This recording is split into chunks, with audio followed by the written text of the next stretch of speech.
120 seconds.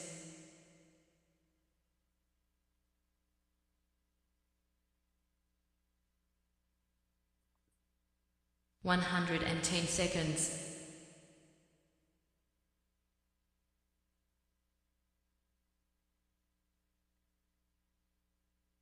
100 seconds.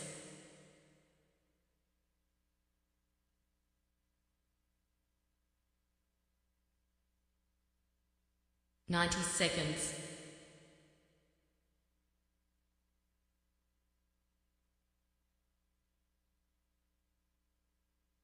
80 seconds.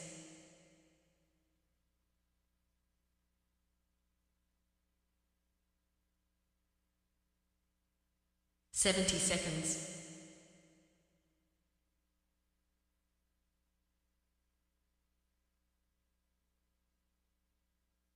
60 seconds.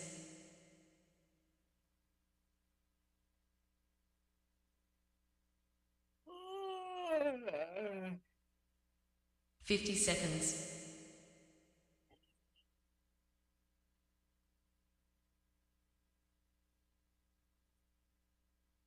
40 seconds.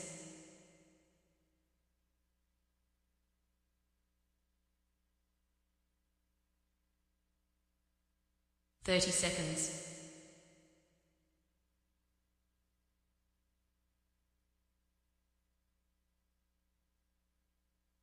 20 seconds.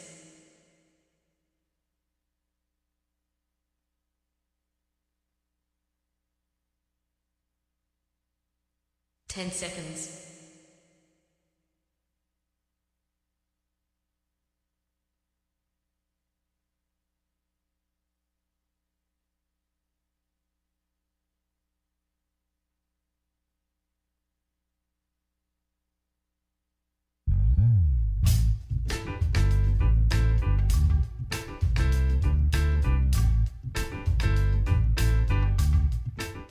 'My name's J.C. McCauley. I'm Naisha McCauley, and you're watching AccessTV.org.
All right, my friends, once again, it is indeed time to get our talk on. It's Morning Talk with me, your host, J. Stan McCauley, along with the champions of talk.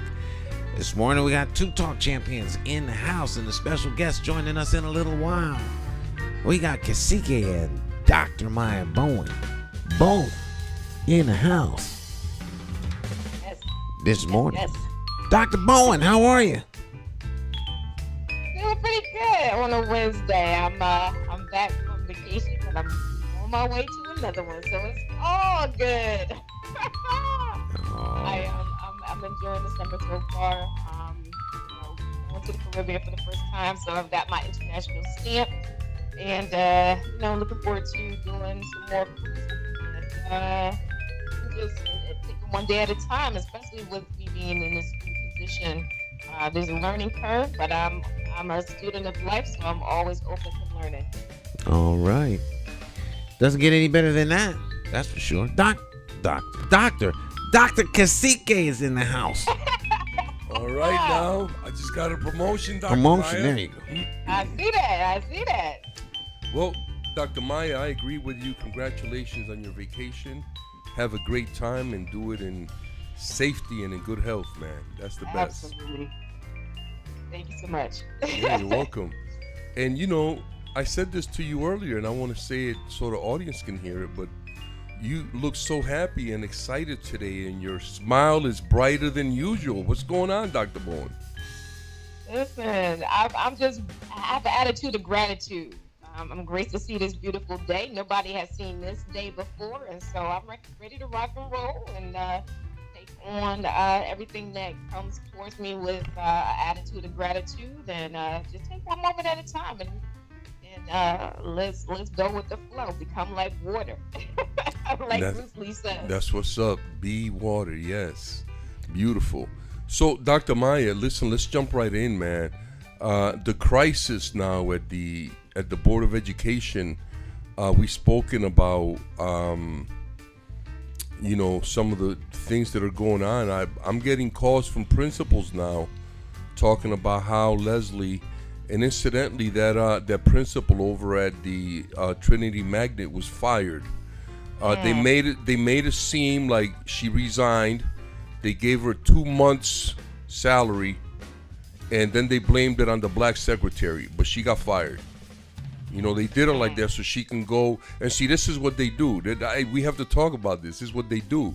This is a person who committed a crime in our district. She was allowed to resign so she can go to work somewhere else. So more than likely, the same chicanery that took place in our district will happen somewhere else because she doesn't have any type of record following her. That's deep. So I don't know the full details of it, but I will tell you this: that transparency should be something that is upheld within leadership and throughout the ranks in terms of who it is that's being supervised. And so where it is that there's low morale and there's many questions circulating in this educational environment, individuals, you know, true to form, really and truly, at this point, I don't want to use the A word, but I'm thinking that a performance audit and financial audit needs to actually be done for the Harper Public School System. That's an outstanding recommendation, Dr. Maya, and I'm right there with you. And, you know, and I've said it before, and I want to say it again. Leslie did a wonderful job taking the district through the pandemic. We can't be grateful enough. You know, she did everything that she had to do to get us through. But, you know, we have to learn when we have taken something as far as we can and when it's time to move on, and I've said that.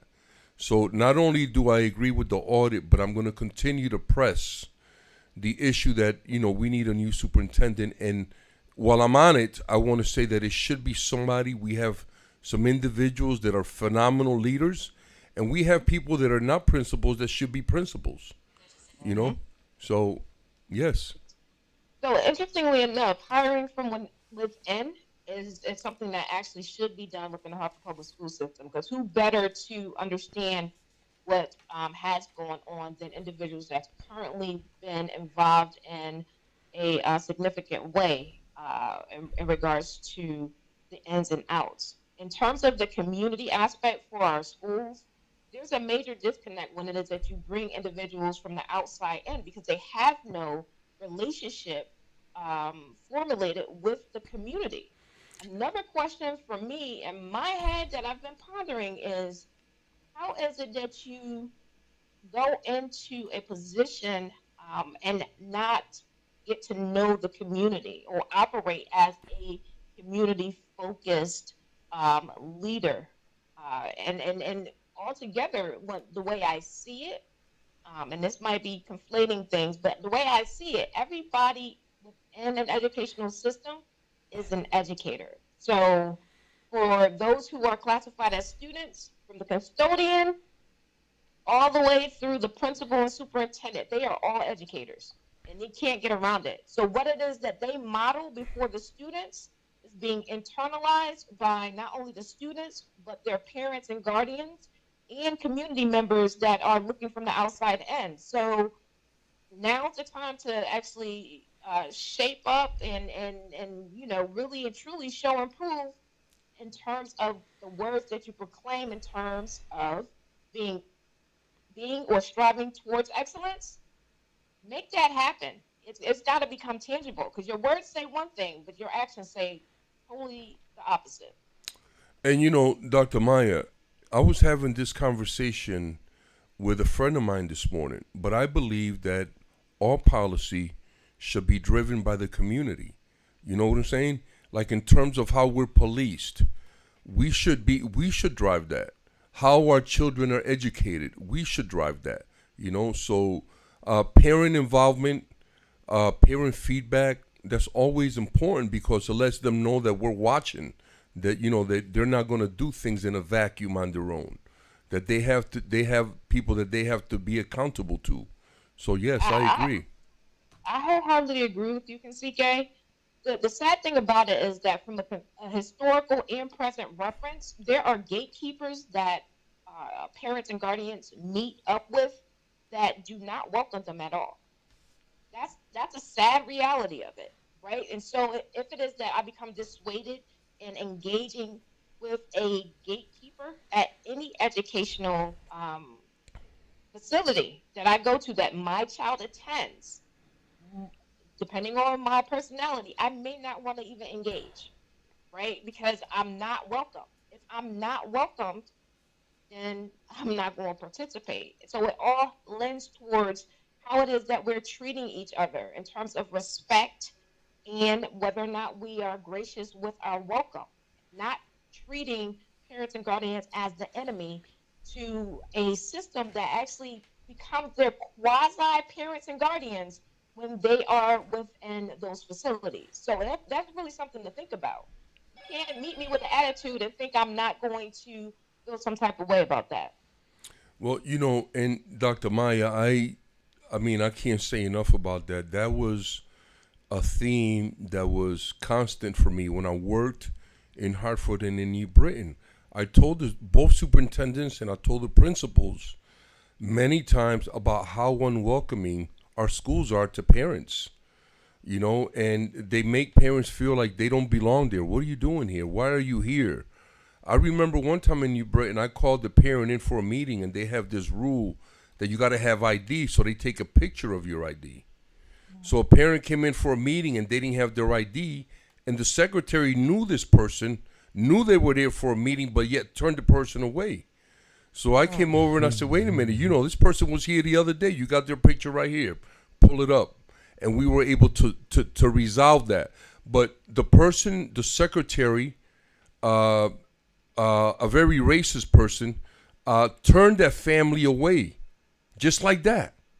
Instead of finding a way to make that family have access so they can have their meeting, they were ready to just turn them away without any thought at all. And this is the kind of environment that I would venture to say most of the schools have when it comes to welcoming the community. And these are the bottom line is that whether they're called community schools or not, Dr. Maya, they're in our community. So that makes them by default community schools because they're right in the middle of our community. So I don't know what the deal is with that. And you, Stan, and I many times have said that schools should be open till at least 9 o'clock, accessible to the community, to the children, the moms, the dads, the residents, and offer different programs that the school itself, the day staff do not have to be involved with. You know what I'm saying? You create like a whole different thing for the evening. It could be, English as a second language, GEDs. You can have counseling sessions. You can have, all kinds of leagues and all kinds of, tournament things that the community can get involved in to make people feel like this is our school and we are completely vested in everything that goes on with the school. Parks and Rec should be at every school. And I've said this many times when I was a young man, when I was in my grade school, middle school, and high school, Parks and Recs was open, and it was phenomenal. You know what I'm saying? But they have, I don't know what happened, but now they're not in the schools. Now they have these other programs, and programs like Compass, which I'm extremely disappointed in, Jackie and her staff, because they took Compass out of the schools without letting the community know. You know, they went completely, and it's just really transparent. No, there's no transparency, and they go completely, like, they go completely like big company on you. You know, like you don't have access to them or nothing, and then they make up these programs and they get money for them, but nobody knows about them. I think that's one of the problems that happens when your basic. Well, I shouldn't say basic. When there's a reason for grassroots. Grassroots is not less than. Right. It's where you're at. Right. And they go from grassroots to corporate. They become and then corporate right away. Once you become corporate, then it's only about the profit. Right. Exactly. Right. And that's exactly what happened to Compass. You know, where it was, and I always complain about, community-based organizations like Compass, because they, a lot of times they're run by somebody who's making a lot of money on the backs of the young people, and they do very little. They do very little to really educate and to lift up not just the staff, but the young people that they're working with. They do very little. There's very little follow-up and stuff like that. So, I've always had concerns about organizations like that. Yeah, I'm seeing a great divide in terms of the reporting out of outcomes. Right. So, for example, if you give me $350,000 to run a program, it should be that from a monthly or quarterly basis that I am providing you with what the results are in a timely fashion. Right. So here it is that there have been X number of contracts for good money, good amounts of money. The one I harp on the most is that tutoring for nearly $3.3 million. My goodness. The way it is that it was served up on a platter in terms of having to be voted upon expeditiously per the presentation that the superintendent gave was as if it was do it now or we lose out. Now, it was supposed to serve 4,500 students. It roughly served 800. I recently got a phone call from one of the administrators telling me that they would like to provide me with an update related to the outcomes. However, in that very same message, they don't have all those details together. So we can't have a conversation if you're not going to be able to address what I brought to the attention during the June board meeting in totality. What are we talking about? Well, listen. Why did you give me a call? And now keep in mind, this is 2 months later. Well, it must have been May or June, but I'm saying it's been a month later. They're supposed to follow up, I think, in 48 hours or so, 48, 72 hours within a week. But it was an entire month. And yet it's still the data that they so love to harp upon is not collected. Now, 4,500 students versus 800 students, $3.3 million. The whole modality turned from it being online after school to in school during school hours. Who knows when and how that was actually managed and what the students that actually took part in it missed in terms of other class instruction. I don't know those details. The transparency, again, is not there. They're quick to give out that money, but they are lacking in getting quick results out to the public so we know what type of results or outcomes that the students have made based on spending that money. I don't know about you, but if it is that I send my car in for maintenance and you give me a bill, everything that was supposed to be fixed better be fixed. Otherwise, you got some explaining to do. And this is where it is that the accountability is not being held to those individuals that are actually voting in favor and not being given the actual outcomes so that they can report out to the community. Now, the Board of Education has their board members. When you have multiple board members voting in favor for something and consistently the results or the outcomes are not reported back to them, who do they look to because of their oversight functionality? To the superintendent, who then looks to her staff. So it's the superintendent or staff that should be giving the results to the board members so they can know what type of progress or lack thereof that has been made. More often than not, what I've seen is that the reports that come out are only in favorable light of particular schools, which that does nothing for us in understanding the totality of the entire school district. There are like what 20 plus schools. If you're only reporting out on a certain few that are being highlighted because they are thriving, that's a problem because you're not giving us the full picture. You're actually giving us a screenshot. So, Dr. Maya, thank you for that. Beautiful. It was beautiful, your content. The first thing that I would say about that, sister, is where's the rest of the money? Just on that subject alone, $3.2 million to serve 4,500 students. You serve roughly 800, but those numbers are probably tainted. So what happened to the rest of the money? And see, here's the thing. Right. Here's the other thing that I would add to this. And people get angry when I use the language that I use, but I think it's very appropriate. These people that are not reporting, and it has to do with money, we have to find out if they're stealing, because if they are, then they are committing crimes and they should be prosecuted immediately. You know what I'm saying? Because we need to have, safety valves every step of the way, because we know that humans, and that would include us, our nature sometimes is when we're going through some rough times and we have money available to us that's not ours, sometimes we use that money, right? And I think that that's what's happening. It's too much money coming into Hartford. And let me say this about tutoring. A lot of these after-school programs offer tutoring. I've never seen it in none of them. They offer it, but it never takes place. I'm just telling you, firsthand.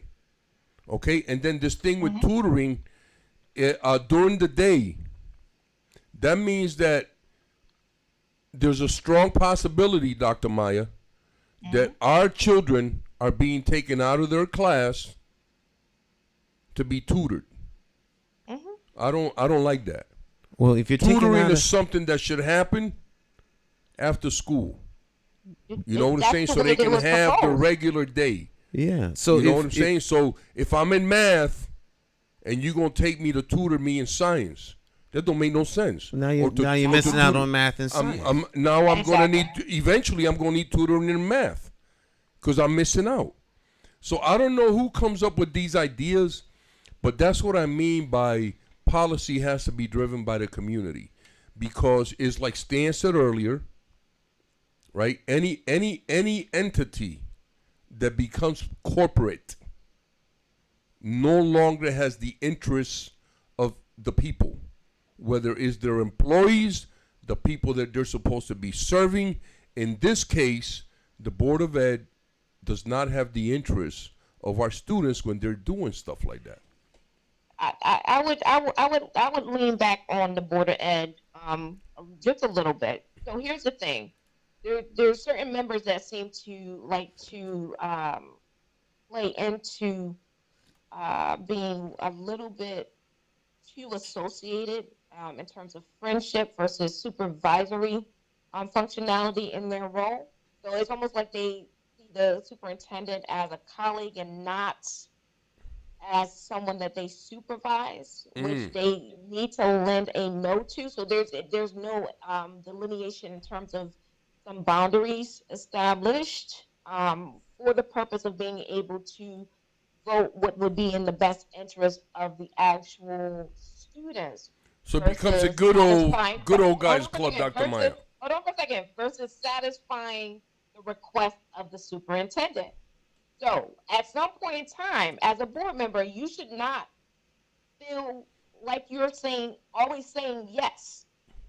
I don't care what it's about. If it is that it's not really going to benefit the students, keeping in mind that the outcomes of every other dollar prior to you approving this cash outflow of dollars to another vendor that is typically not local in the Harvard community, you don't even know what happened with the other $100 million for multiple contracts, totality, because no outcomes have been reported to you.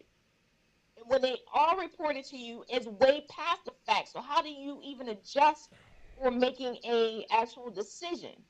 If you're always going to just rubber stamp something, you really don't need to be in that position. You need to see yourself as a board member who is in a supervisory position that is working in the best interest of the students and the community. Those are the stakeholders that you are being held to a standard by. But if you are close to the superintendent where you refuse to say no to whatever she proposes or requests, then we get what we get. Hence, a performance audit and financial audit needs to be done for the district. Now, I don't know if that's good or bad in terms of how people may see it, but let's take a look at it. If we don't talk facts and uncover what's been going on, I hope nobody's expecting for it to get better without understanding where it is that we currently are in the grand scheme of things. We got to pull the covers off of this. Otherwise, we're going to have a whole nother thing coming down the pipe that is not going to be very favorable. Where we sit right now, things aren't very favorable. No, are they? So what I was saying, Dr. Maya, it sounds like it just becomes like a good old boys club. You know what I'm saying? They kind of just hang out and nothing really gets done. Well, there needs to be some. If everybody's rubber stamping the superintendent Not stuff, not everybody, the majority. Because remember, everybody gets one vote. yeah. Well, the majority rules. We need to start having these Board of Ed members come on this show and asking them some questions, man. I think that's I'm gonna start calling. invite. I'm I think that's legitimate. But I think what we need to do is really push and drive community members to start showing up at board meetings and asking some of these tough questions, because oversight, trust but verify. Yeah. There just needs to be better oversight, because in theory, the board members are the oversight panel. But if you have now, just as a thought, if you have a corporate approach to things, then corporations are in the business of making money. Yes. All right. So once you get into that corporate headspace, then everything becomes about the money, Right. about the dollars. How do we move these dollars? What's in the best interest, and how do we profit from the dollars? What's the return on our dollars? As opposed to the chief interest for the school system should be educating the kids. So then the return is how many kids are succeeding, how many kids are graduating, how many kids can read above grade level, how many kids are going into the trade, how many kids are going into college, what is their success track. Everything is geared to that. And then what resources do we need to get them there? Because the resource may not be money. The resource might be a better headspace of the teachers. Well, here's the thing for me, Stan, and I don't want to lose track of this. Once again, Dr. Maya says something that was right on the money, and we cannot lose track of this. The $100 million again. What happened to that? It's about money again. So we do need to think about how the corporate audit. I agree. She stated that earlier. So I agree, right, that these people are stealing. I'm telling you, I know they're stealing. But unless we conduct these, and then when we find out that they're stealing, we can't let them do like the police do. The police commit a crime and then they judge themselves. So if people on this on the Board of Ed, whether there is the Board of Ed members or staff at whoever's doing it, when we find out, we cannot allow them, Dr. Maya, to judge themselves. Oh, well, we're gonna suspend you for 6 months. You stole $3.2 million, and we're gonna suspend you for 2 weeks.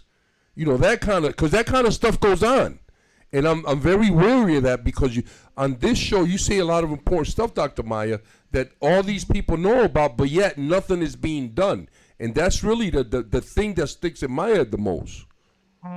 That nothing, everybody knows. Even the ones that aren't voting for the superintendent, rubber stamping her stuff, they know stuff, and yet nobody's going public with that information. You know what I'm talking about? So to me, it's like I said earlier, it becomes a good old boys club where it's just fun being a member while you're there. You got some certain person privileges, and then when your time is up, you just leave quietly. Well, that's an unacceptable. Well, that's what's happening right now, right, Dr. Maya? Isn't that basically what's happening? There's so many variables and moving parts and non-moving parts in this whole equation, right? Really and truly, from my perspective, it would be nice to have the superintendent and her staff actually provide timely information so that more of the report out of outcomes based on how these dollars are spent. Let's put it this way. If I was in Avon or in West Hartford or Farmington, you think the board members aren't getting a report related to how that money is spent? They absolutely are. But on our end, that does not seem to be the case, which means that if it is that I'm placing the vote as a board member without the details related to how it is that the money has already been spent, when somebody comes back for more money, how can I vote in favor of that when I don't even know what you did the first time? Exactly. And that's conspiracy. I can't. That's criminal. I mean, if I do, my vote is on the record. But the question becomes how detrimental is that to me? Because I already know that I'm working within a structure that's not going to penalize me. If I voted yes, even though I don't have all the information I need to vote. And see, that's what I mean. Vote correctly. Well, not necessarily vote no, but vote correctly. I don't have everything that I need to actually go affirmative or affirm the request being made for a second round of funding to the same company. So I don't want to mix apples with oranges. If ABC Company initially got a contract for X amount of dollars, did the work, didn't report out, then the superintendent didn't report that out to me as a board member or us as a board as a group, but then ABC Company comes back to renew or ask for an extension, but I don't have any details in terms of outcomes. And then I decide to vote yes without those details, then what does that say about me? I didn't have any pushback. So, I mean, what are you going to do? Just rubber stamp? Why would you rubber stamp? You're in a position where you could actually nip that in the bud and demand that you have the adequate data to be able to assess whether or not ABC Company should be rewarded or awarded with additional funding to continue to work with our students. Well, let me interject and suggest something. Every system produces, of course, what the system is designed to produce. So, I think that the investigation and the deep dive into all of this is useful if the information once once it comes out is if it resonates with a group of people. I think in some towns it would, but in other towns it doesn't. And I think we also have to remember that Hartford's a very poor city. The people in Hartford are poor. Hartford's not poor. The people in Hartford are poor because there's a lot of money in Hartford. Yes. There's just not a lot of money in the pockets of the people who make ultimate decisions. So if the oversight panel is bogged down with all kinds of other issues, like how they're going to pay their rent, their phone bill, their cable bill, how they're going to pay for food or medicine, then they're not necessarily concerned about these things. And so you really need individuals or groups that do these things. And I think this is one reason why your grassroots organizations always wind up compromised, because they're the ones who are actually doing the oversight and the deep dive. And then next thing you know, they wind up being co-conspirators with the very group that they're supposed to be keeping in check. So you almost need like investigative reporters to go in, do the deep dive, and then just report what they're doing. Because if I think it's less. It's a combined problem, but it's less the problem of leadership that doesn't produce the data that the board members need, and more a problem of the board members demanding the information. And so to me, the people accountable are the people at the top. So either it's the leader, in this case, of course, would be superintendent, or it's the board that sets the policy and monitors the success of the superintendent. So like, what are the deliverables and what is the relationship between the oversight body and the executive or the executing body, the people who are supposed to be, or persons supposed to be implementing all these policies? Because it's my observation that this person is a subordinate of this body. Right. But that is how it's supposed to be. It seems to me that this body is a subordinate of this person. Yes. And this is one reason why you need a change in leadership in certain institutions and operations, because once the oversight body is under the is becomes subordinate to the leader, it's a wrap, because there's no longer this entity that holds them in check. So what she should be or he should be doing is almost irrelevant, because they're not doing it. And once that's where this is flipped upside down. The dynamics of, so we need a new board. It looks like we're gonna have to shake up the deck. Yes. You need new So it's new safe board to members. say that we don't. Replace them. It's You Dr. gotta Maya and Stan. them out. It's safe to say that the community doesn't have presently any representation That's on the Board of Ed. right. It would be safe for me to say that. Right. So what we have ultimately then would be government without, what is it? Something without representation? Yes, government without representation. That's correct. So you have no representation when your representatives no longer represent you, which should be abundantly evident unless you're suffering from Stockholm syndrome. It should be easy to ascertain. Are your kids graduating? Can they read and write? These are things that you can really take a look at. Are certain things operating and functioning the way they should? If they're not, then you have no representation. Well, I according would to say some, really quickly. yes, I go would ahead. say really quickly that there are two individuals that are on the board right now that are trying to establish an accountability measure. That would be Shantae Brody and Tyron Walker, based on what I've observed. So, the remaining board members though have y'all better look at what they're doing.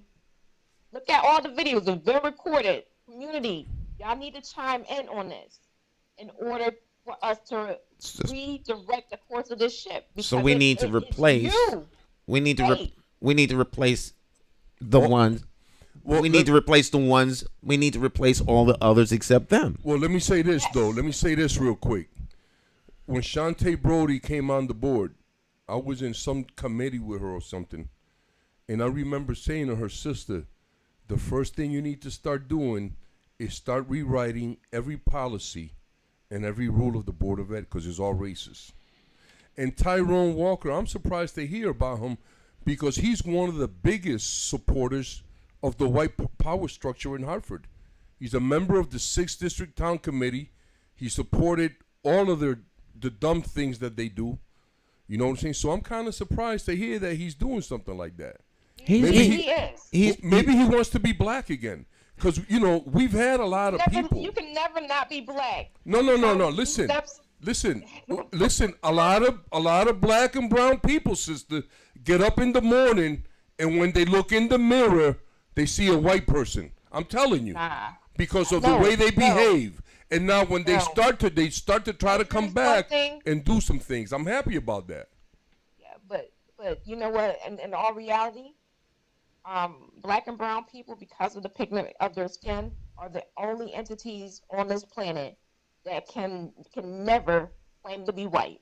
But they may not be white in their complexion, but the headspace. I'm saying our physical appearance, the fact that they think like and behave like non-melanated people. Now that's a whole different thing. Because here's the thing: you at any time that you're looking in the mirror, you are not going to be able to negate or not see the pigment in your skin, unless the lights are out, and that's where every color is actually just darkened. But I understand what you're saying. I'm not negating that. But the thing in terms of the mindset and the behaviors, that's what you're speaking to, and I understand that, Kasike. And so even if the mindset and behaviors, when they are coming up against someone who's going to oppress them, they don't see their mindset and behaviors. They see their outward appearance first. So yes, I would agree with you, Kasike, that they behave as though they're not black. But I'm 100% with you with that. But at the end of the day, you can't even negate the fact that you are, and you will be treated as such depending on who you encounter. And that's not all the way across the board, but it depends on who you come in contact with. You even get mistreated by your own black people, or brown people. So, you know, it's a very chaotic situation that we have going on here. But to that end, we should be seeking solutions in terms of correcting the matters that are very much lopsided. Because our students, if we say our kids are our future, and we're not doing what's in their best interest to make sure that we can pass the baton to them and be confident that they'll do a good to decent job, that's on us as adults. Well, So I think that we know what the issue is. We know what they're not accomplishing. So the product we're getting is not the product that we expect to receive. Right. And so if it can't be changed in a relatively short time, then we have a real problem. And you know, we need another vehicle to get us to where we need to be. So if we have individuals who, maybe I'll phrase it this way: if we have individuals who do not see the level of oppression that they are suffering from, then they will not seek to change it. So what are they using as their frames of reference? So, like, if I have 50% of my kids not come to school this month, and next month I get one more, then I can say our attendance is increasing. Well, Yep. that's true technically, but the crisis is that they're only 50% plus one here. We are still missing 3,000 children. We're the other kids. So, we don't want any kids missing from school. We want all kids reading at the 8th grade level minimum. We want all kids focused on like reading, writing, arithmetic. Other social issues are fine, but that's not what they're in school for. We're focusing on the wrong things, and therefore we're not getting the kind of outcomes that we should be getting. I guarantee you, the parents in Avon absolutely positively they're not putting up with this stuff. They show up in mass, but they have disposable income. They have representatives that represent them, or they walk down to City Hall or over to the school board and they get rid of them. Well, and the other thing is, check this out. So I had a principal in Hartford tell me that he got his kids in the school in Southington, and he said that in Southington, the superintendent and the Board of Education members got to walk a real thin line, and they can't make no changes without letting, like if they're going to change the principal of a school, they got to let the whole community of that school know. They got to have a meeting. They got to let them know the reasons, and then they got to ask for permission, because if they make any move, and any move at all, and I'm not even playing, any move at all, the parents will have a meeting, and whoever made the decision, their behind is out. And now that's as it should be. Out. Not suspended, not chastised. They out. From the superintendent to the to the custodial staff and everybody in between. See, that's defined. I mean? That's a definition of a community. Yeah. Self-policing, self-educating, and self-sustaining. But so if your community is not, if you don't teach your own, if you don't police yourself, yes, if you don't sustain yourself, it is not your community. And that's what's happened. We've allowed our community to no longer be our community. We have other people have taken over the community. The corporations. It becomes all corporate. Stan, but I want to jump into something real quick that happened recently before we lose Dr. Maya, because I would love to have her input. We just had the Democratic Town Committee nominations. And so the brother Arunan got the nomination. I just want to tell our audience, our listeners and our viewers, that I'm happy that you didn't get it, because we're going to win, and we're going to win without any party's endorsement, because that's how you teach them who the hell is in charge in our community. Absolutely. You go out there and you win. So I just want to say that I'm deeply disappointed but not surprised that Brother Ed Vargas is supporting John Fonfera. Ed, brother, why do you continue to support the white power structure? I'm going to tell you why. I'm going to tell you why. Because you got that big, fat, cushy job at Central. You know what I'm saying? Now you got Jimmy Sanchez as a state rep. I used to consider him my friend, but I can't do that anymore because of his political decisions. He also wants to be a police apologizer and a white power structure supporter. And to be honest with you, the brother may be a little slow, because he may not recognize what he's doing.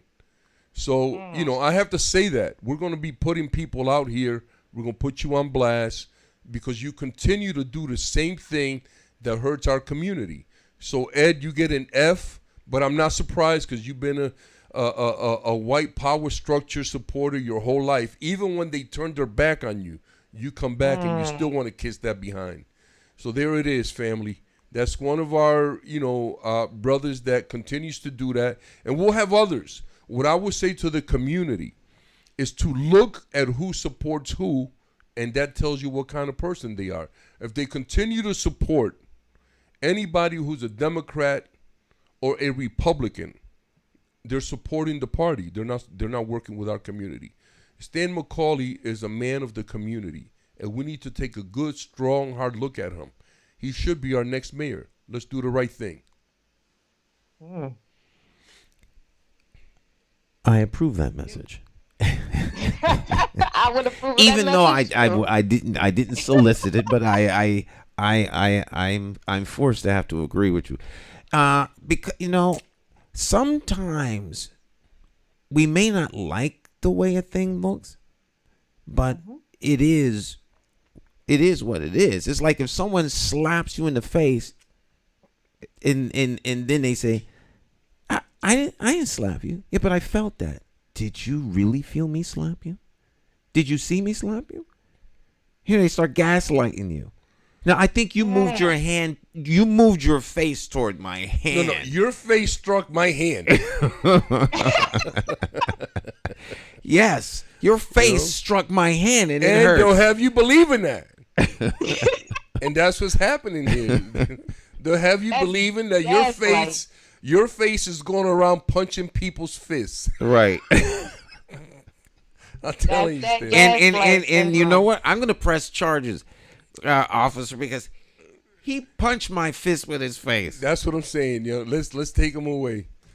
Well, let's see who supports who, because in the past, I remember I called Doug McCrory and I said, Doug, what happened, man? Why did you support? He says on the phone, he says, Lou, I know, man.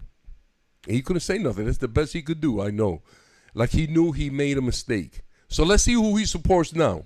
And others, not just Doug, but others. Mm-hmm.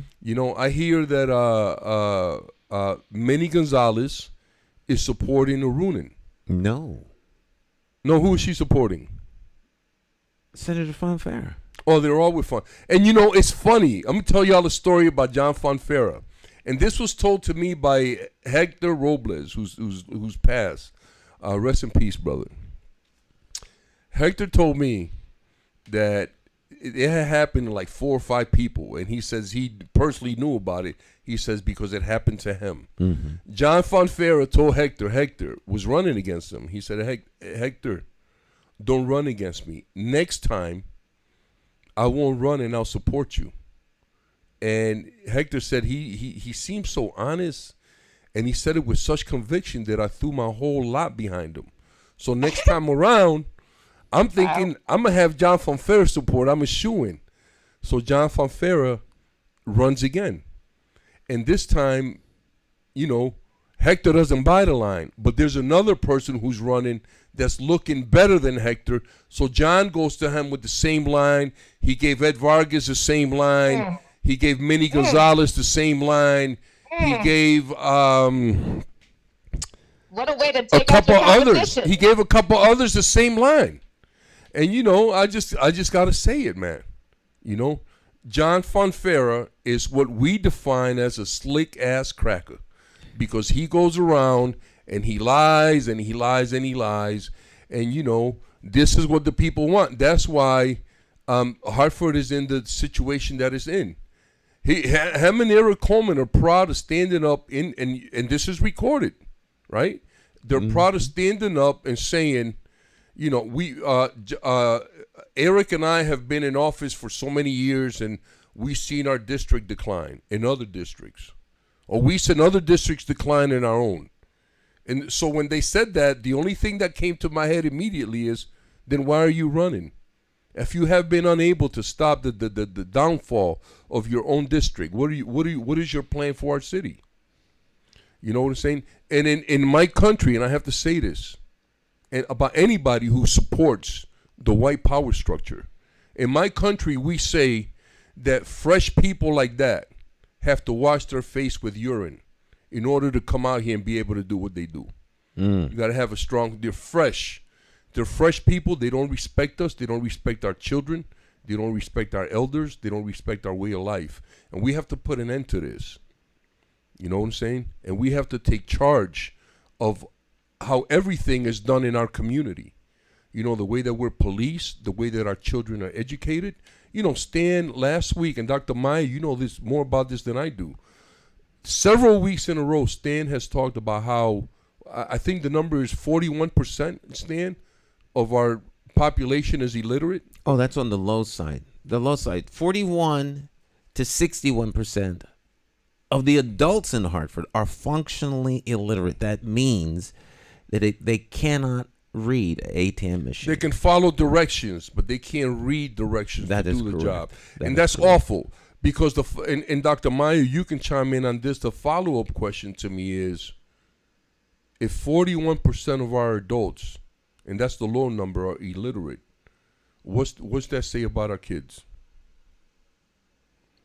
Well, it speaks more to the adults that are in charge of performing their duties as teachers than anything.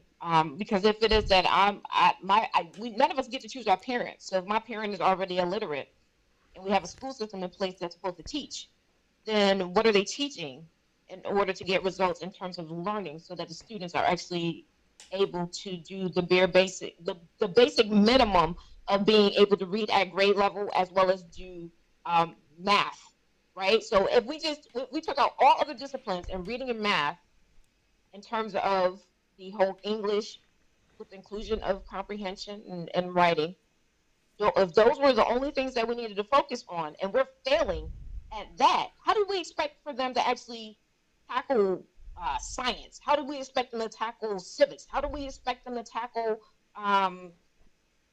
politics and government, history? Who's reading that if you can't read at a level to allow for you to comprehend what you're reading and then write about it? Nobody is going to meet that challenge if it is that it's not happening where it's succinctly in place that students are able to read at minimum at their grade level. Forget all those other subjects. If they can't do that, then we've got an issue with what's actually being produced. Again, with the product being produced, our expectation is that our students can read and do math. Basic math. If they can't do basic math, that's a problem too. And that's a whole nother subject, but just reading itself. Now, I will lend to you a solution. Secretary of State should put into play her ADA accessibility services for all of our functionally illiterate community, so that it is that they can go out and vote, as well as utilize any technology in the industry. We have Spanish available for conversion. If it is that you only speak Spanish and you only read Spanish, you can go to many retailers and other places to actually have specific things translated where you can read and understand how to proceed in Spanish as an accessibility service per the ADA, American Disabilities Association. Anybody that is illiterate should have some type of artificial intelligence assistance in terms of being able to do such things as cast a vote. Hence, even simpler, put individuals' images in terms of who is on the ballot, on the forms, so that that individuals could take that bubble. All right, with that, that's all I got. All right. I love it, Dr. Maya, man. I love it. Your passion when you talk about education is beautiful to watch. You know how passionate you are about it. So thank you for bringing that energy. Yes. All right. Well, we're going to take a short break, and then we will be right back. Stick and stay. Don't go anywhere, my friends. It's Morning Talk, and where else can you have this much fun? Nowhere. Every bad political decision is made by a politician elected to office. So if you think your vote doesn't matter, just remember this. There are people sitting with politicians in a back room making deals about your future, making policies about your children, making decisions about your neighborhood. To them, you are just a vote. You are not their cause. You are just a vote. Elections have consequences, and if you don't vote, you are actually voting to keep these people in power to work against you. Now more than ever, you need to make your vote count.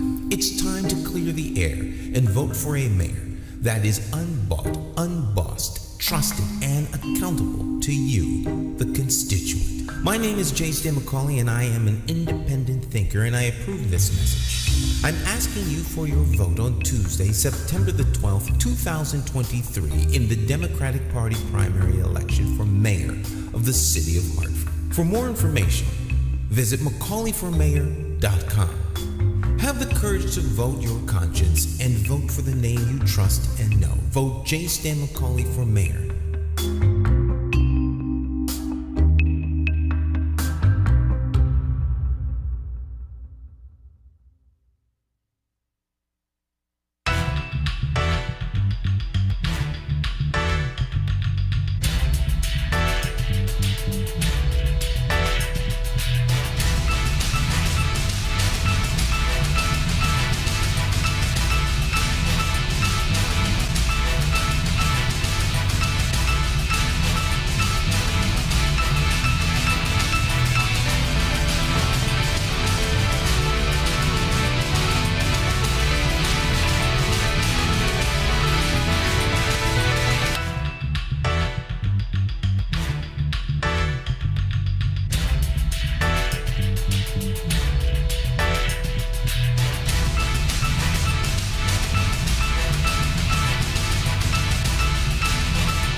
Hi, My name's J. Stan McCauley. I'm Naisha McCauley, and you're watching AccessTV.org.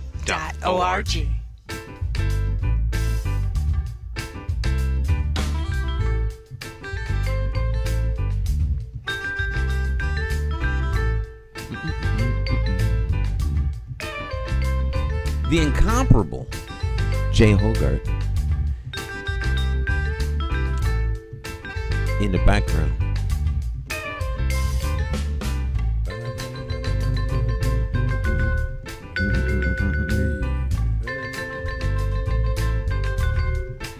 I'm trying to see if I can't get Jay to come. Yeah, he'd be a great guest. And play. Well, he was on, but I want him to play at the inauguration. Oh, yes. Great, man. Yes. Yeah. I think we can do that. It's phenomenal. I like his music. Oh my goodness. All right, well, we'll be here listening to Jay Hogarth for the rest of the day. Yeah, if we had our way, right? Absolutely. But his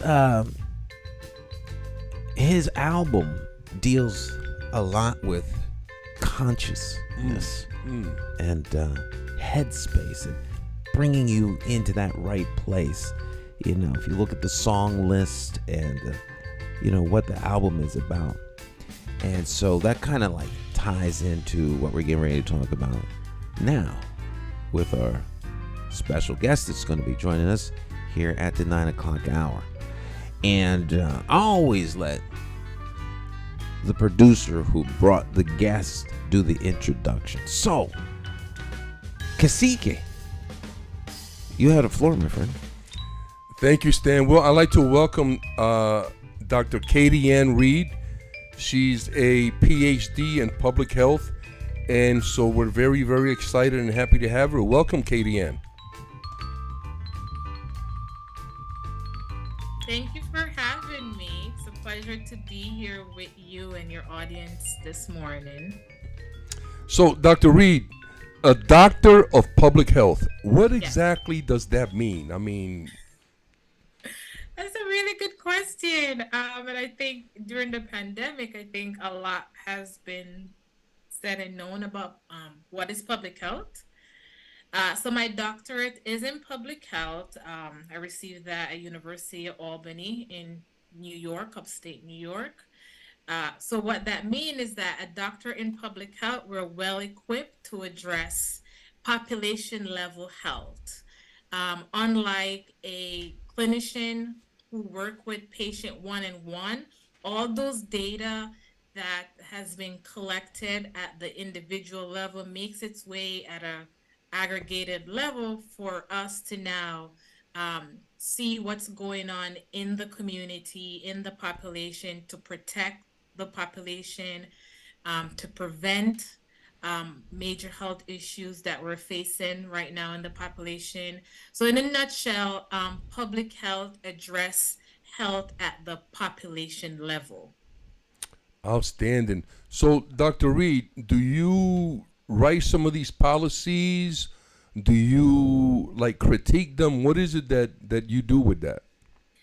Good question. So a little bit more about my area in public health, because public health, we have so many areas of focus, whether it's um, community and behavioral health, that's my area of specialty, epidemiology, biostatistic, environmental health, healthcare administration, and the list goes on. And we look at other cross-cutting issues such as health disparities, health inequities, maternal child health.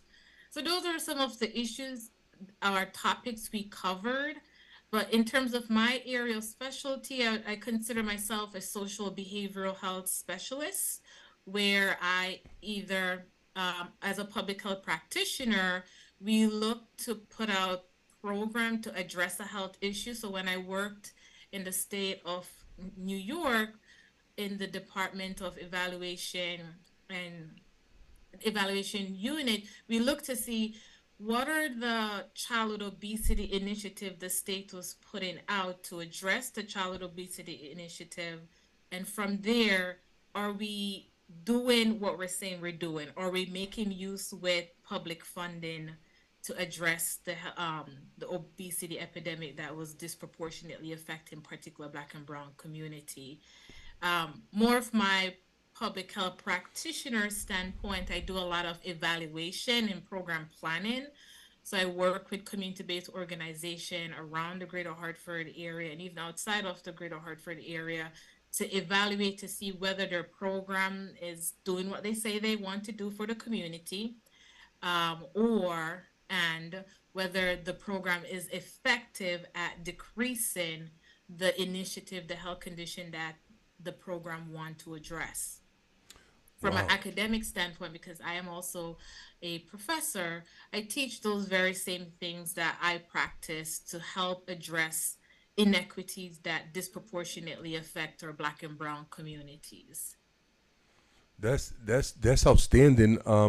That's wonderful work. Can you tell us about one or two of the things that may be going on in Hartford that you are helping with? Good question. So I'd like to highlight a program that I work with, which is the Blue Hill Civic Association, one of the oldest civic association in the Greater Hartford area.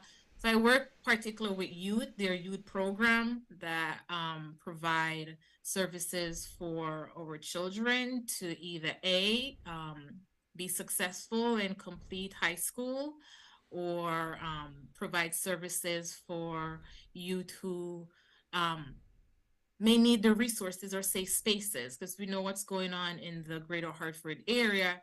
Um, would like to see more safe spaces for our youth, and the program provide a great program that provide the opportunity for you to excel and be successful citizens. So that's one of the programs that I work with right now, and I serve on their board. So I do a array of things with that organization. My overall goal as a health equity researcher is to influence policy, system, and environmental change. Oftentimes, we tend to want to focus on changing the individual, but we have to look at the policies, the system, the environment, and those things will hold people accountable. Those things will provide the resources that the community need to see the changes. We often want to educate. Education is good, but it's not as effective if it's multi-level, where you have you're addressing the health condition from a policy standpoint, a system standpoint, as well as environmental change. So that's one of the programs that I currently work with in the Greater Hartford area. So, Dr. Reed, you yourself, when you work with a program like you're working, how much or how important is it for you to have? I'm not sure I understand. A cultural, you know, a cultural influence on the program? That's an excellent point. And I'll talk a little bit more about that. You're kind of touching on a topic that I'm very much passionate about. So particularly when I do research, my research is focused on Black population, particular Afro-Caribbean population, myself as an Afro-Caribbean. And in order for us as public health practitioners, or even beyond public health practitioner, in order for us to really put out program to make a difference, we have to collect data at the level of the community. We can't put out an intervention or a program to address all the Black community, because there's so many variation even within the Black community itself. We could look at African American, there's different nuances around culture. We could look at the Afro-Caribbean community, there's different nuances around culture, and not to mention the Hispanic community. So when we think about putting out programs and to be culturally responsive, to be culturally sensitive, to be culturally tailored, we have to collect the specific data, because if we use one model for all Black community, we will not see the result that we would like to. And that's because we're not being responsive, we're not being sensitive, we're not being tailored to collect the data, or what I would say, disaggregate the data or disaggregate the population, so we have a true understanding as to how we can impact change that will see itself where we start seeing dents in closing the gap to achieve health equity. So it makes a huge difference when you make your proposal, that you include the cultural, the tradition, because they're very relevant to the folks in our community. Oh, definitely. And myself as a researcher, when I collect data on the Afro-Caribbean population, having that insider outsider role, I'm able to interpret the data. You have your findings, but you also have to interpret the data to reflect the population, right? So we'll see a disconnect sometime where data is collected and it's not tailored to the specific population. And we're setting up ourselves for failure as public health practitioner, because if we look at the literature and say, oh, there's a finding that says Black population are less likely to adhere to diabetes intervention, but we didn't really look at those little intricateness that goes on within the culture around food and so forth. If we're not doing that, then we're not going to see the result. We're going to continue to see the disparities, especially within the Black population. Why we are so there's such a focus on comparing Black and white, which is not a bad place to compare, but we also need to compare within the Black population to see where the focus should be when addressing a particular health condition. Stan and Dr. Reed. Stan? The public health, well, I don't. I'm. My hesitation is, there's certain terms you, at one time, if you said on social media, you could be blocked out for life. So I'm trying to find the right words to talk about things. When it comes to global health initiatives that impact nations and economies, the determination as to how you distribute the resources and ways to help people. how are some of these things determined? We just got out of a big global issue around the pandemic, and certainly this is something that needs to be taken extremely seriously. But like when these policies are made, because right before you came on the air, we were having a discussion in terms of policies relative to education and how the public should make input into these. But there are some things that the public, totally unaware of. Clearly, they're not experts at. But how difficult is it, and what methods are used to try to communicate to people the necessity? And I'll use this as an example. It's kind of a long-winded way to get to the question. You would have individuals test, silver coins in their pocket as a way to reduce stress and sell those by the millions. Yet you can't move an item that in theory is going to save your life. Who makes those decisions as to how to get this stuff out? Are those made by policy experts? Are they made by health experts or politicians? That's a very good question. And when we think about policy, I always answer the question, there are so many stakeholders who are involved in the process. Sometimes some stakeholders are viewed as more important than the others. So let's start from a stakeholder standpoint, from a funding capacity, public health practitioners, community gatekeepers. They're all at the table, but sometimes being at the table doesn't mean your point, your community needs are reflective of what's supposed to be. And also the community resident taking a stand of showing up at the poll, right? Because if we show up at the polls, not at the national level election, but the very localized one, that makes a huge difference. If we show up in numbers and who we advocate for and who have our best interests, we'll see where initiative and policy and funding are more reflective in the community needs that we look for. It's very critical when you think about who's at the table, right? And how we change who's at the table, that's a very tricky question to answer. I don't really think I have the answer at this time. But it all depends on who's at the table, who really have the interests of the community. And we as community resident, myself as I live in Hartford, we just have to show up at the polls if we want to see the change that we're looking for. And we also, when information are put out to the community, and going back again, it needs to be tailored to the community understanding what that looks like.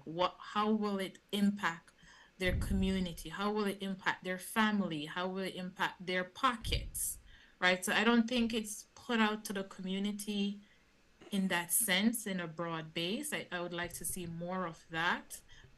So it's a stakeholder perspective, and it includes everyone.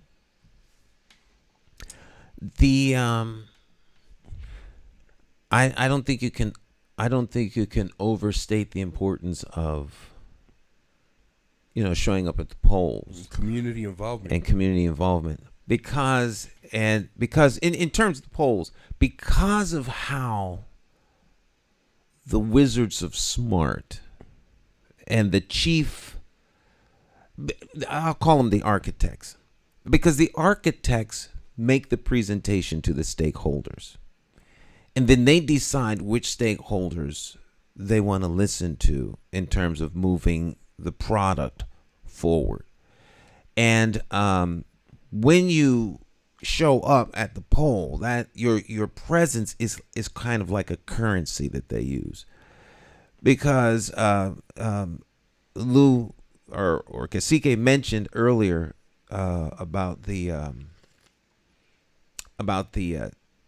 endorsement that just happened here in Hartford in terms of politics, and the Democratic Town Committee in a town where it's a one-party town. The Democrats run the town, so the town committee becomes very, very powerful in terms of putting forward a candidate, and to challenge that candidate, you have 10 days to get about 1,800 signatures.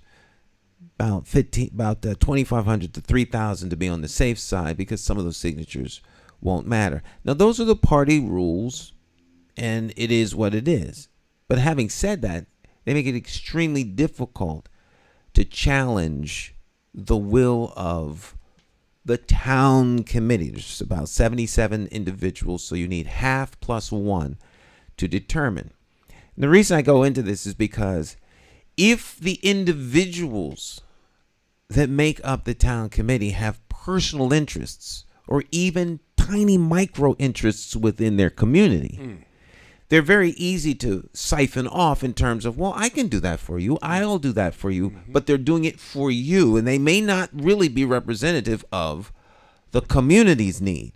And so if people don't go out in mass because they think these people here are representing them, then they're seen as either they're not engaged enough to matter, because the absence of their voice, we don't have to worry about hearing from. Whereas in communities where people turn out, well, you're going to hear from these people. So we need to, at the bare minimum, we need to appease them. And the appeasement might be, well, we'll give them some money for that project. We'll give them money for this project. We'll make sure their roads are plowed. We'll make sure that the school is built new. All those kinds of things happen because they don't want to hear from them. But in areas where people are disengaged, there isn't a lot of turnout. So it's very, very important. And I guess the overall thing I'm trying to leverage out of what you said for our audience is that you're not turning out literally affects the public health care you get in your community. Whether there's an urgent care center, whether there's a mental health center, whether there's money set aside for programs in your school where you can get mental health.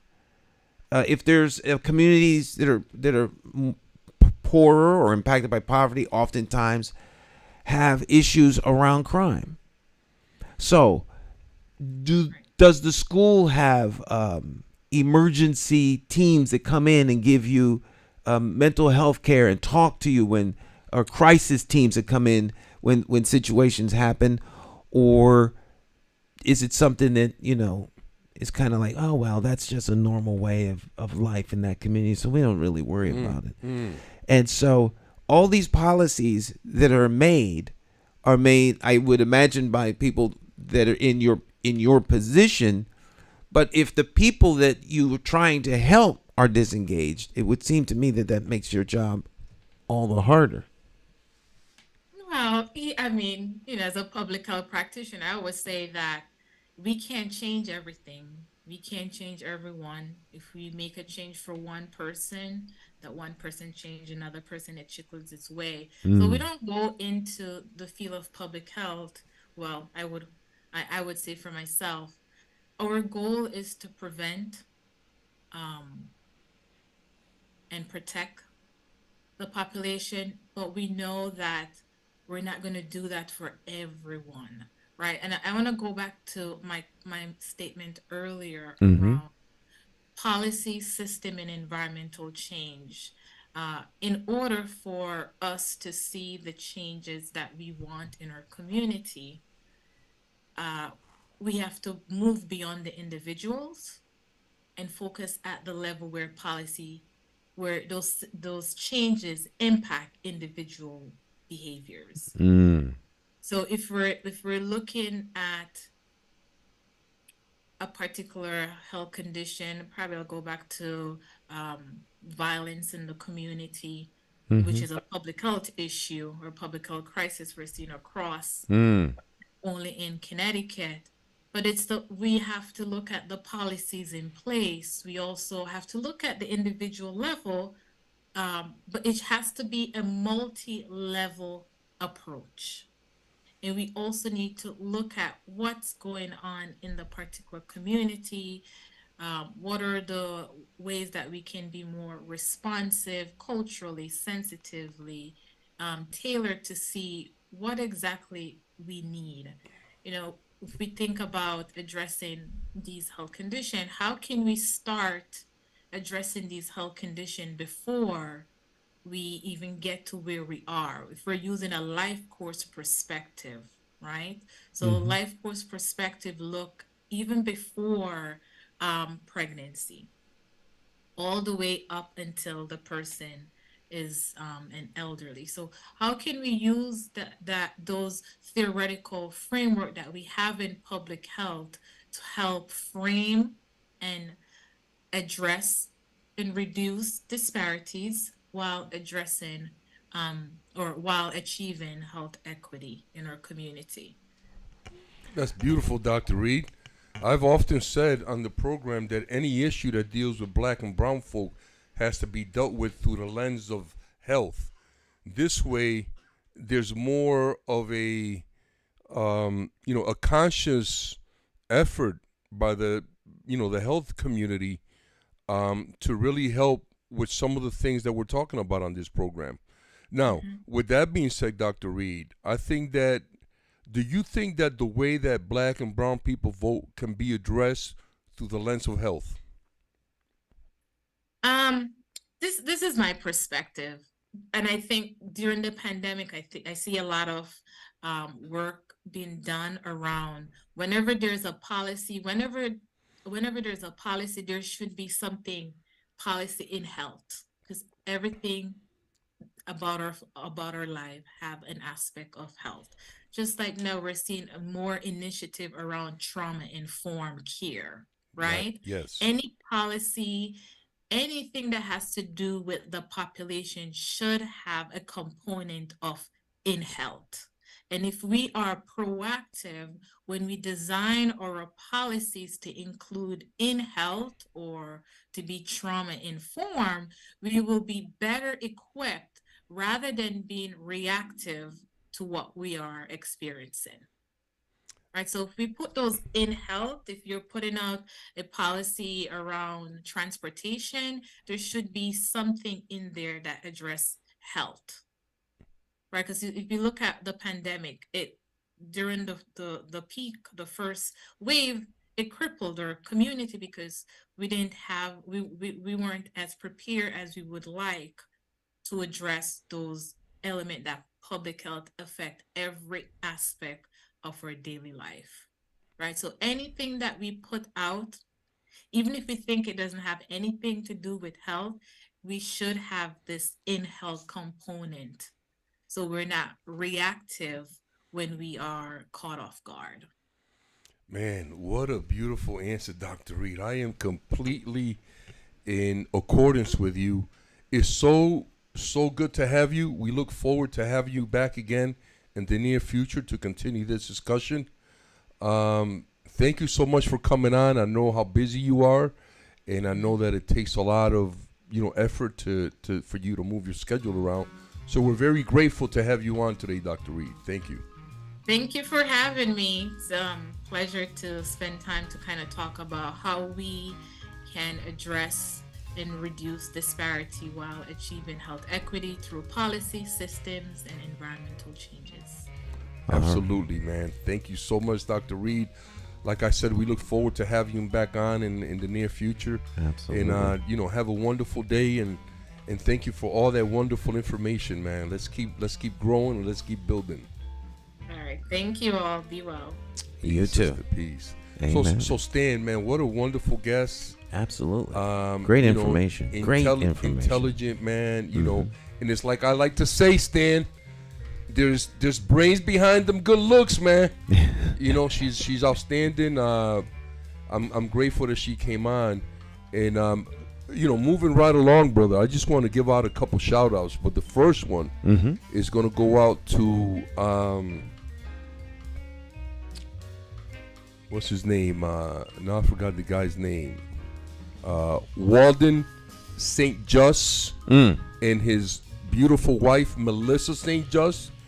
They have been doing a basketball tournament, brother, for the last 10 years in honor of a young brother that passed, Bomani Jones. The tournament is called Bomani Jones Lives Through Us. It was held at Goodwin Park. That place was full the whole weekend. It was just pure love, great energy. Walden and Melissa and everybody else that was involved, thank you for the love that you've shown Bomani in our community, because you all have impacted so many people through this tournament in a very, very positive way. So we're grateful for everything that you do, and I want to say thank you on behalf of our community. All right. It was outstanding, Stan, and I tried to get you out there, man. I went out there and I seen so many people that were supporting, watching the game, and the talent out there was outstanding. So many young people from the greater Hartford area, not just from Hartford. They came from everywhere to support this tournament, man. And it's really, it's like the biggest summer tournament around here. Wow. In terms of like a tournament, there's only like 3 days. I think they do Friday, Saturday, and Sunday. And, with all the championships culminate on Sunday, man. They have food, they have music. It's just a nice community environment. That's the kind of stuff that we want, man. So, yeah. If you all have any kind of community events or anything like that, please let us know, because we'd love to stop by, take some shots, do a little shout out, and so just drop us drop it into the chat section, and we'll stop by. I wish he did call, but by the time I checked in with him, it was over. So I just want to mention also that I'm doing another show stand with brother Renaldo Dunn. And this is a show that's similar to this one. It's just about bringing the community information, and we plan to have some guests on. And I want to give myself a little plug. The Taino Chess Club at 1020 Farmington Avenue in Berlin is open Wednesday through Saturday from 4 p.m. to 9 p.m. and Mondays from 4 p.m. to 9 p.m. Thank you so much to all who support us. Shout out to our elders, Eugenio Caro, Luke Brown, that are here with us, still trying to teach us some things. And we need to take advantage of these wonderful leaders out here. And to all who are tuning in and listening and watching, we love to hear your phone calls and your comments. And anybody, like Stan said, who has any activity, let us know. We love to promote it. And anybody that wants to come on, give me a call. And if you want the bus, if you want Stan and his team to bring the bus to your block, give me a call, 860-402-3095. We love to bring the bus to every single block in the city. Any questions that you have, we'll have the candidate right there for you. Thank you so much, family. Have a wonderful week. Peace to all. All right, my friends, our time together has come to an end. We will see you here next time on Morning Talk. Y'all go out and have a great rest of your day. We will see you again real soon. Bye-bye.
Hartford, Connecticut. I'm talking to you. We got to get out and vote. Vote for Stan McCauley. It's our time. We got to rise up and take it back. Vote for Stan McCauley. Vote for Stan. You gotta vote for Stan McCauley. Vote for Stan. Vote for Stan. Oh yeah. It's more than politics than just what your social covers. And it ain't somewhere written down in bold letters. Don't just take my word for it, do your research. Think of your future, look at your bigger picture. Shooting tie, clean up, unity for the righteous. Plotting on action, hands on access. With a light source vision, door to door knocking. Guerrilla style marketing, brainstorm as a collective. Real neighborhood suggestions. Only we know what it is where we living. To make real life decisions. Move on facts, make it manifest back. You gotta vote for Stan McCauley. Vote for Stan. Vote for Stan. Vote for Stan. Oh yeah. Look at your city. Stop. Take a look around. Is opportunity flow into your house? Are you working? Wait, can you save some money? And is your neighborhood safe? Or is it a homicide every night?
My name is Marlon E. Styler Sr. Many of you may know me as the two-time welterweight champion of the world.